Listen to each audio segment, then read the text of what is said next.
Hi, I'm Daniel with eTrailer, and today we're going to be taking a look at our Blue Ox base plate kit on our 2024 Ford Maverick.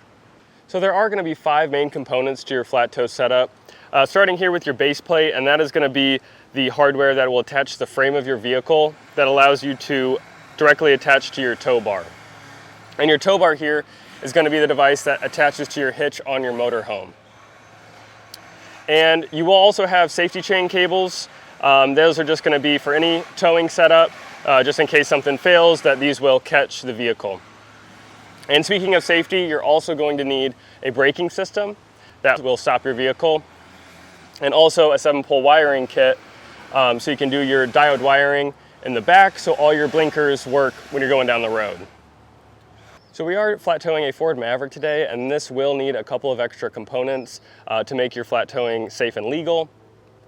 So one of them being your brake light relay. So your Ford Maverick is going to override your turn signals when you're pressing on the brake in your motorhome due to the braking system in place. So you're going to need this device where your turn signals will still work with your foot on the brake. So say you're going around a turn and you're pressing your brakes to slow down, you still want your turn signal to come through on your Maverick. And the next component for our Maverick is a charge line kit. This will just allow a little trickle charge to the battery, since our braking system is reliant on the 7-pole, and so it won't be dead when you're ready to tow. And one component you may need is a high-low adapter, and to figure out if you need that, you can get the measurement from the center of your base plate hole here to the ground. Ours is about 14 inches today. And next you want to measure to the center of your hitch pin opening. So if it's over plus or minus 3 inches, you're gonna need a high-low adapter like we did today. We just got a 6-inch and we got within that range.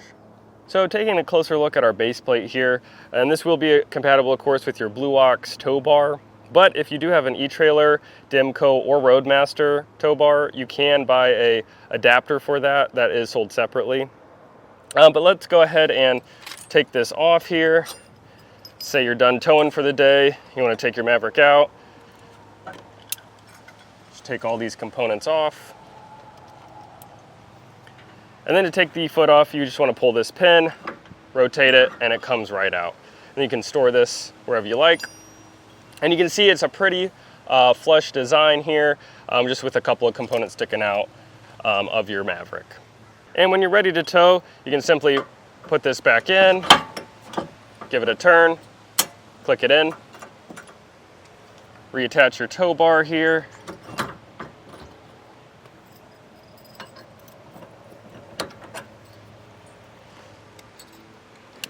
and do make sure your pin is in the down position so it's locked, and putting our safety chains back on and our breakaway switch back on.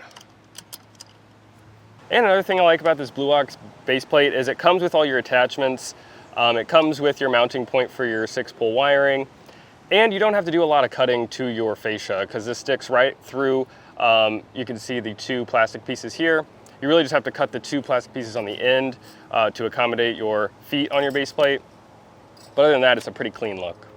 So if you're flat towing your Ford Maverick, please let us know any tips or tricks in the comments below that you found when installing the base plate.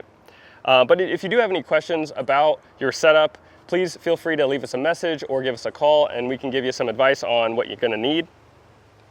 But going into the install, it is fairly invasive. You're going to have to take your full fascia off, and there is a lot of cutting. So if that's something you're not into, or you don't have the time or tools, please feel free to check out our dealer locator, and we can find a professional to do it for you. Without further ado, let's get into the install. To start off this installation, you're going to want to start removing your fascia on your Maverick.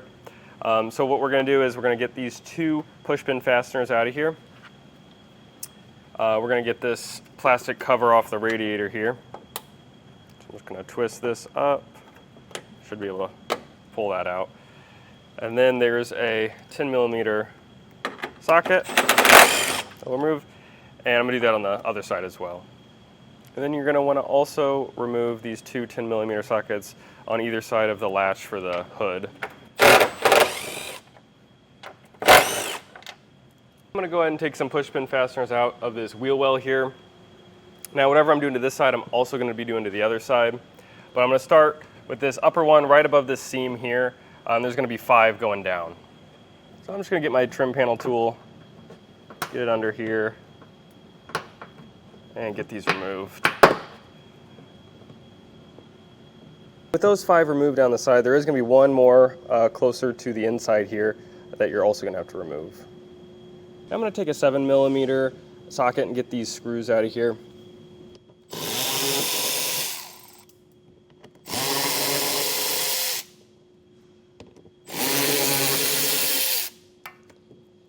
Now I'm going to go to the bottom and get some more of these same screws out of this mud flap here.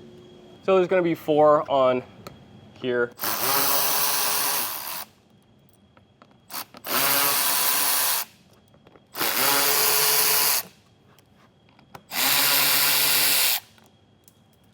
Right, with all those removed, you can now remove this and set it somewhere to keep for when you're going to put it back on. I'm going to remove all these T30 bolts here. There's going to be 2 right next to each other. There's going to be 8 in total.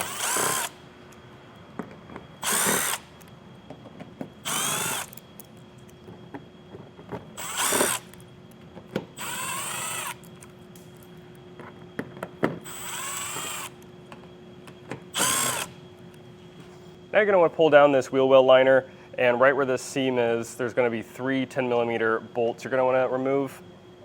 If you can see them, there's one there, and then one a little further back there. So this is pretty hard to get into, so I'm going to use kind of some specialized sockets here to articulate this in there. You may be able to use a small ratchet, but I'm going to go ahead and get these 3 out.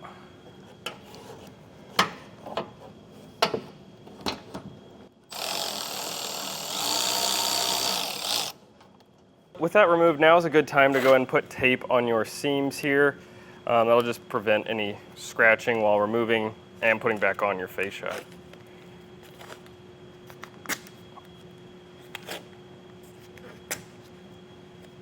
So next you're going to want to pull this piece down. There is going to be a plastic clip in the middle of here.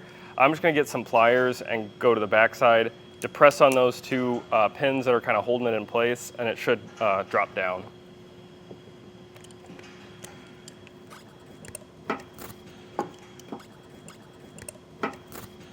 So this is that clip. This is what I did on the other side. I squeezed these tabs on either side so it goes through. There are going to be these clips at the top here that I'm going to press in just with a tool here. I might have to press semi-hard, and then that'll clip in there so you're ready to pull this off. You're going to want to grab this plastic piece and give it kind of a pop. It is just clipped on to this headlight here. And I got my friend Matt here helping me lift this off.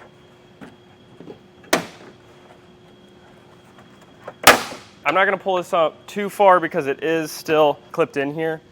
So I'm going to set my end down and get this clip out.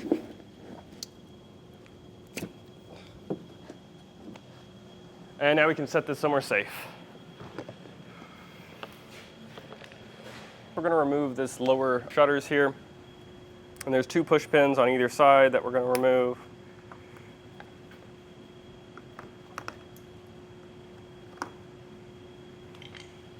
And once I do that on both sides, so these upper ones you're going to want to push up on and they'll come out, and then the bottom ones you're actually going to want to push down on.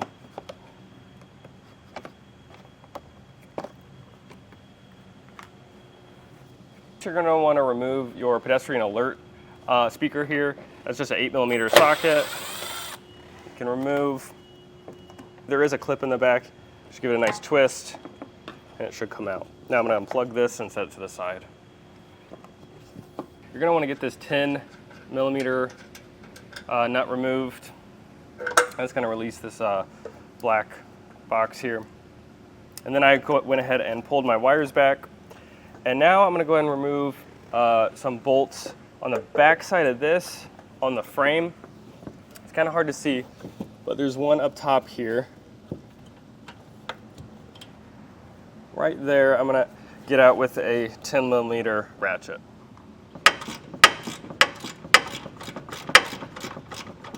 And now you're going to want to take an oscillator and cut this center piece here.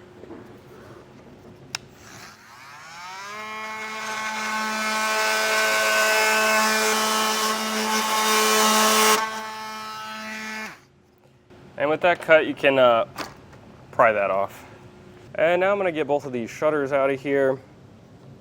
Just going to pry on one side. And that should fall right out. Now I'm going to go ahead and get this marked for cutting. Now I'm going to go ahead and cut this middle section away and this end section here. Do be careful though, there is wires right directly behind here, so I'm going to push these in and out of the way so when we cut we don't run into those.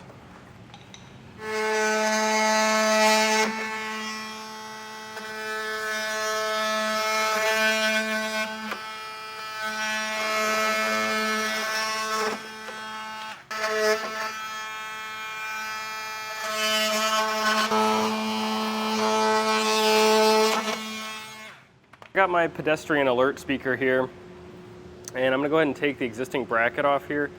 It is a T20, just three bolts here.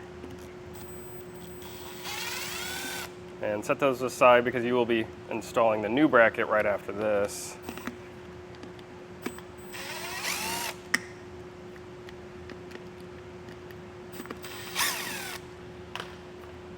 Right. Now the new bracket will come in the kit. You want to put that back on, and the drop here is just going to go right below the plug. So I'm going to get these T20s back in.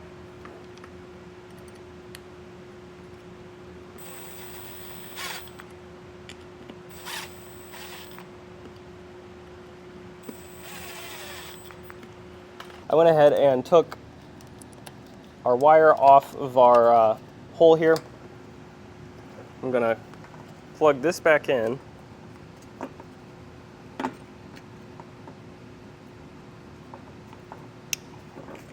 Right. Then I'm going to get our hardware that comes in the kit and get this secured.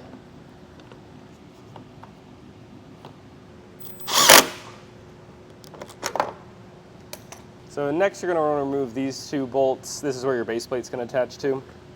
And these are going to be 13 millimeter.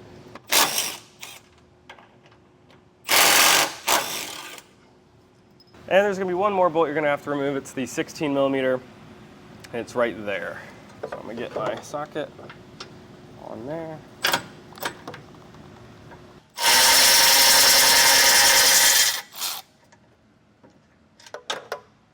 So now I'm going to go ahead and put some Loctite on the bolts that we took out of the vehicle. Just make sure I get them on the threads on all three. And now I'm going to put them back in. So this is going to go up behind the frame. Get our bigger bolt started first. And I'm just going to get it hand tight for now. And then I'll get these hand tight as well.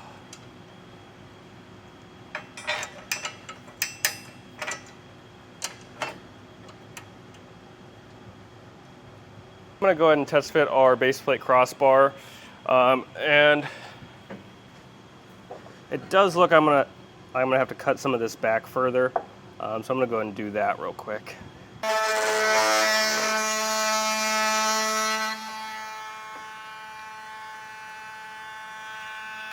Trim this back until I got a good fit on my cross tube here, and I put all my hardware in, got the locking nuts on. So now we're going to check to see if it's centered, and I'm going to go ahead and tighten all these 6 bolts down on either side.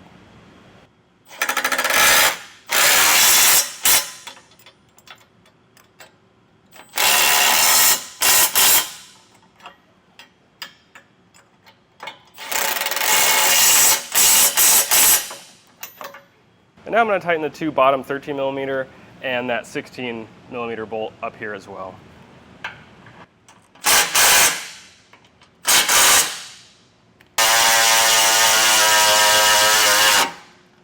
And now I'm going to use a 3/8 drill bit to drill through this bottom hole here.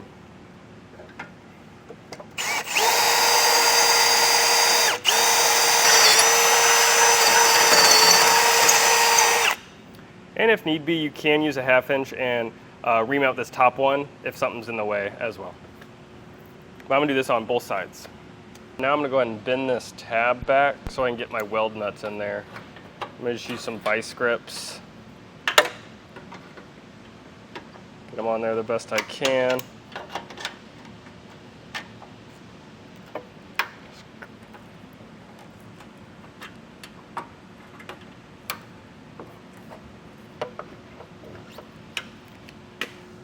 See if that'll fit. Looks like it will. Now I'm gonna get my weld nuts in there.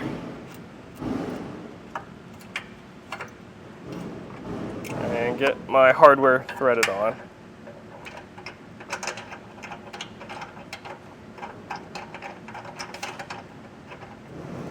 Now once both sides are hand tight, I'm gonna go back and tighten them the rest of the way. The top one is gonna get a 3/4 socket.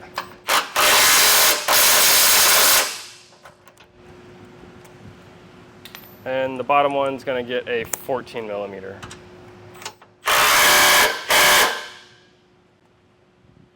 With everything tightened down, I'm gonna go ahead and cut these weld nut handle off.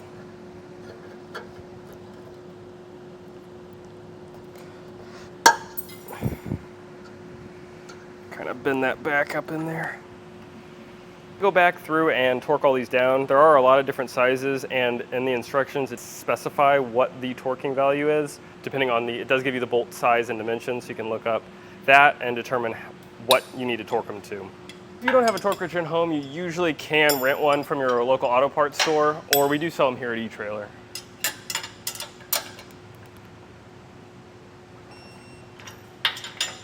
So now I'm gonna go ahead and put this black box back on. And I'm going to line up the bracket back up best I can.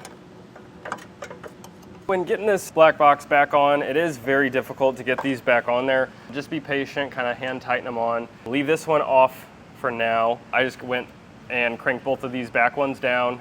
I bent this one back into place and then tightened everything down.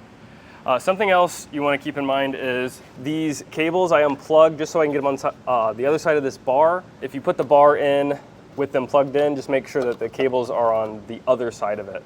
I'm going to go ahead and re-plug these back in and mount them back to our box.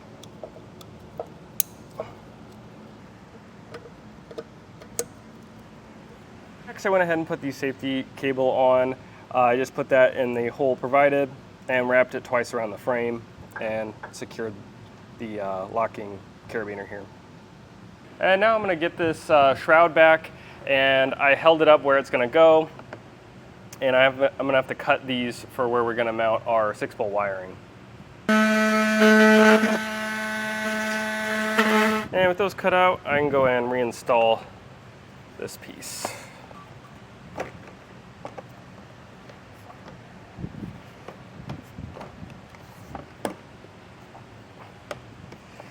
I'm gonna have to.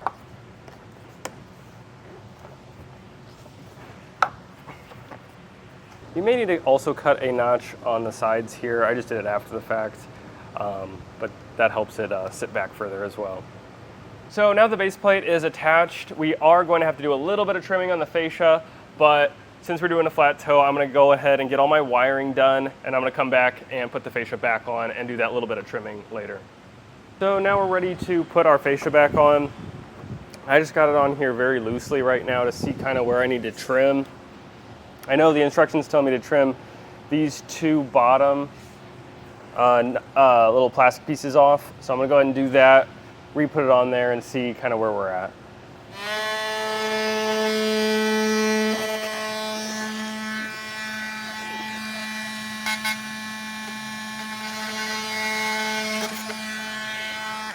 And with that fascia clicked back into place, all of our components looking good, we can go ahead and reattach the fascia in the reverse order we took it off in. That was a look at our Blue Ox base plate kit on our 2024 Ford Maverick.